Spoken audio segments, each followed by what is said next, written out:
مان بابا باندې پی ایچ ډي کړې ده. ډېر محترم ډاکټر شهاب عزیز ارمان صاحب ته خواست کوم چې هغه راشي موږ سره خپل خوندور کلام شریک کړي. رحمان بابا دومره لوی شخصیت دی چې موږ له په دې خبره غور پکار دی چې موږ په رینګ روډ باندې په یو پل باندې د هغه نوم ایښی دی او په دنیا کې د ډېرو وړو خلکو په نومونو باندې یونیورسټۍ جوړې شوي دي. دغه روایت په دې ملک کې هم شته.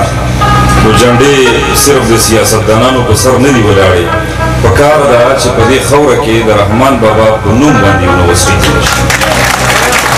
او دا ذمواري یوازې د رحمان ادبي جرګې نه ده چې هغه د وفد په شکل کې حکومت نه غوښتنه وکړي، بلکې رحمان بابا د ټول ولس بابا دی. نو پکار ده چې په دې مطالبه کې موږ تاسو ټول خپل کردار ادا کړو.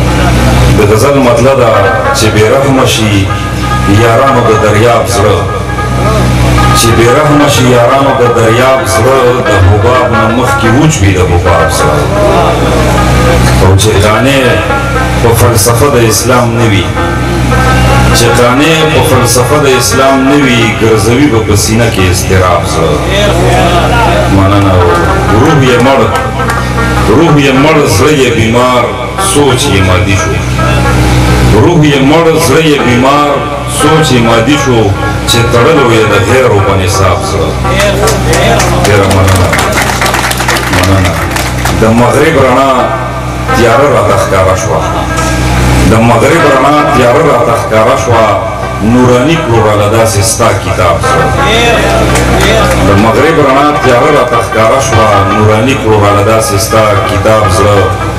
او حسرت صاحب شعر دی چې خودداري زمونږ لاره ده نو ځکه، خودداري زمونږ لاره ده نو ځکه چرې مونږ ګټلی نه دی د جناب زړه. خودداري زمونږ لاره ده نو ځکه چرې مونږ ګټلی نه دی د جناب زړه.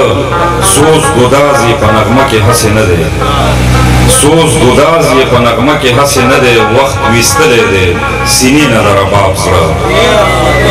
ډېره مننه. اخري شعر دی. مننه. سوز ګداز یې په نغمه کې هسې نه دی، وخت ویستلی دی سینې نه د رباب زړه.